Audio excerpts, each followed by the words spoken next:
You won't believe what happened when the HOA tried to flex their power on me over a $79 fine, blocking my driveway, threatening legal action, all without realizing I'm the chief of police. Before we dive in, make sure to hit that like button so we can keep bringing you incredible stories like this. It all started on a quiet Saturday morning when I walked outside to grab my mail, only to find a bright yellow ticket stuck to my mailbox with the unmistakable HOA logo stamped on it. My stomach sank as I pulled it off and read the details. $79 fine for improper trash bin placement. I frowned, looking around the neighborhood. My trash bin was exactly where it had always been, tucked neatly by the curb, just like my neighbors. Why was I singled out? The HOA had been cracking down lately, but this was ridiculous. I sighed and crumpled the notice in my fist, deciding I'd deal with it later. I had more important things to worry about than an overzealous homeowners association flexing its imaginary authority. Sunday morning, I woke up early to head to work. As I stepped outside, coffee in hand, I immediately noticed something off. Two HOA security officers had parked their little golf cart directly in front of my driveway, effectively blocking my car in. I blinked in disbelief. Were they seriously blocking my driveway over a $79 fine? My morning patience was already thin, but I decided to handle it calmly at first. I approached the cart, where two men sat smugly, one older with a clipboard, and one younger, trying a little too hard to look intimidating. "Can I help you, gentlemen?" I asked, already anticipating their nonsense. The older man, whose name tag read Briggs, smirked and tapped his clipboard like it was some kind of legal document. "Sir, before you leave, we need to discuss an outstanding fine." I stared at them, suppressing an incredulous laugh. They were really doing this. "I don't have time for this," I said, already unlocking my car. "Move the cart." The younger one, clearly trying to assert himself, crossed his arms. "Sir, HOA regulations state that all fines must be paid within 24 hours. Since you failed to do so, we are authorized to enforce compliance." I exhaled slowly, clenching my jaw to keep my composure. "Enforce compliance?" I repeated. "By blocking my driveway?" Briggs grinned smugly. "Consider it an incentive." I was done playing nice. "Move the cart." "And if we don't?" The younger one challenged, puffing his chest. That was their mistake. They assumed I was just another homeowner under their thumb. They had no idea they were dealing with the chief of police. Without a word, I reached into my back pocket, pulled out my badge, and held it up to their faces. Briggs' smirk vanished immediately. The younger one stiffened, his face draining of color. I took a slow step forward, letting them process exactly how badly they had screwed up. "Or," I said, voice calm but authoritative, "we're going to have a very different conversation." For a moment, there was nothing but stunned silence. Briggs' face twitched as he glanced from my badge to my face, clearly running through the possible outcomes in his head. The younger officer, now visibly nervous, shifted awkwardly in his seat. They had screwed up, and they knew it. But instead of backing down like any reasonable person would, Briggs doubled down. He straightened his shoulders and cleared his throat. "With all due respect, sir," he said, his tone laced with forced confidence, "HOA regulations apply to all residents, regardless of occupation." I raised an eyebrow. "And blocking a resident's driveway? That's in the rulebook, too." Briggs hesitated but held his ground.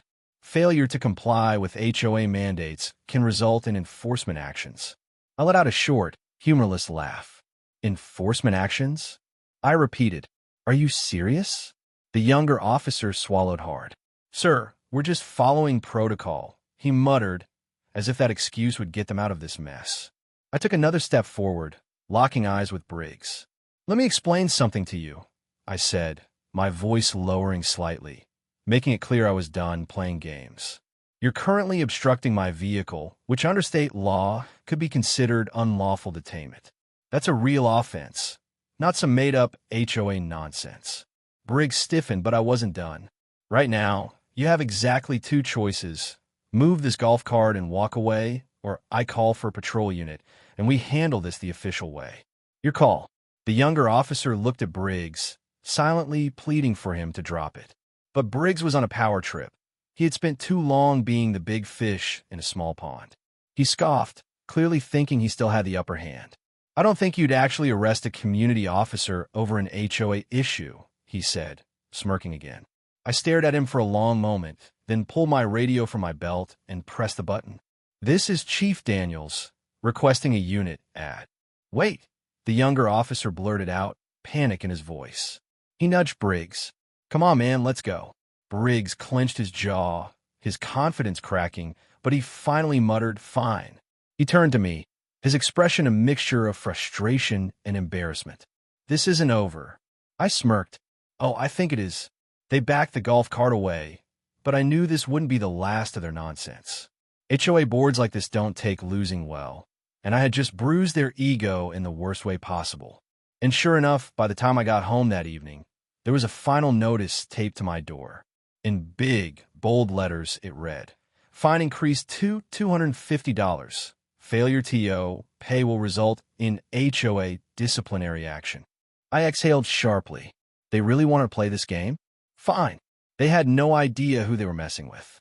The next morning, I wasn't even surprised when I saw 2 HOA board members standing in my driveway. One of them, of course, was Briggs, his usual smug expression firmly in place. But this time, he had brought reinforcements, a man in a crisp suit with a clipboard tucked under his arm. Clearly, they thought doubling down was the way to go. I took a deep breath and walked over, already bracing myself for whatever nonsense they were about to spew. Before I could even speak, the suited man extended a hand. "Chief Daniels, good morning. I'm Greg Thompson, head of the HOA board." His voice was smooth, practiced, like he had spent years bluffing his way through power plays. "I understand there was a bit of a misunderstanding yesterday." I crossed my arms, ignoring his handshake. "Oh, I wouldn't call it a misunderstanding," I said. "Your security officers illegally blocked my driveway." "That's a fact."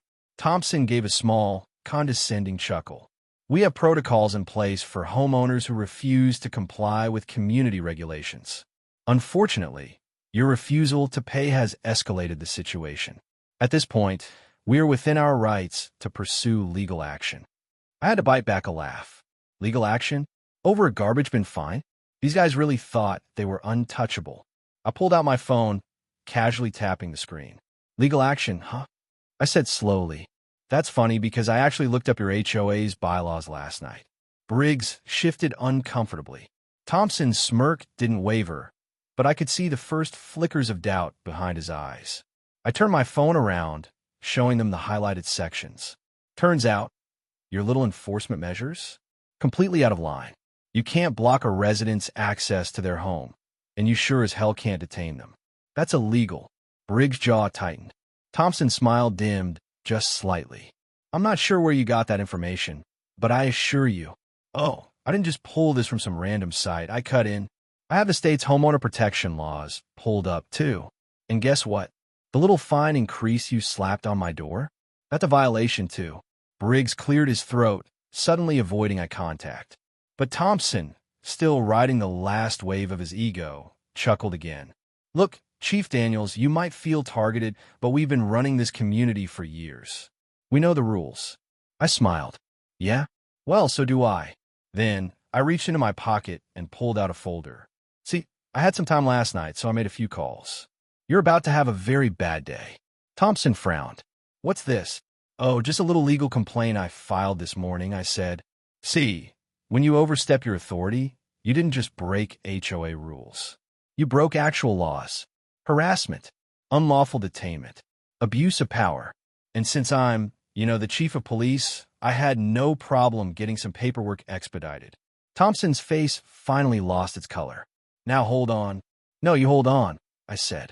"You see, I also checked the HOA's finances. And guess what? The fines you've been dishing out, they aren't going to neighborhood maintenance. They're going straight into a discretionary fund controlled by you and your little inner circle." Briggs paled. You have no proof of that." I smirked. "I do now. A little audit request was sent to the city this morning. Expect a knock on your door very soon." Thompson opened his mouth, then shut it again. He knew he was screwed. I took a step closer, my voice calm but firm. "Now, here's what's going to happen. You're going to erase that fine. You're going to send a memo to every HOA officer, making it very clear that they do not have police authority. And If I ever hear about you harassing another homeowner again, you'll be dealing with a lot more than a complaint. For the first time since this started, Thompson looked afraid. He swallowed hard, glancing at Briggs, who looked like he wanted to disappear. You'll have to give us some time to... I'm not asking, I said. I'm telling you. 24 hours, or I bring in the full force of the law.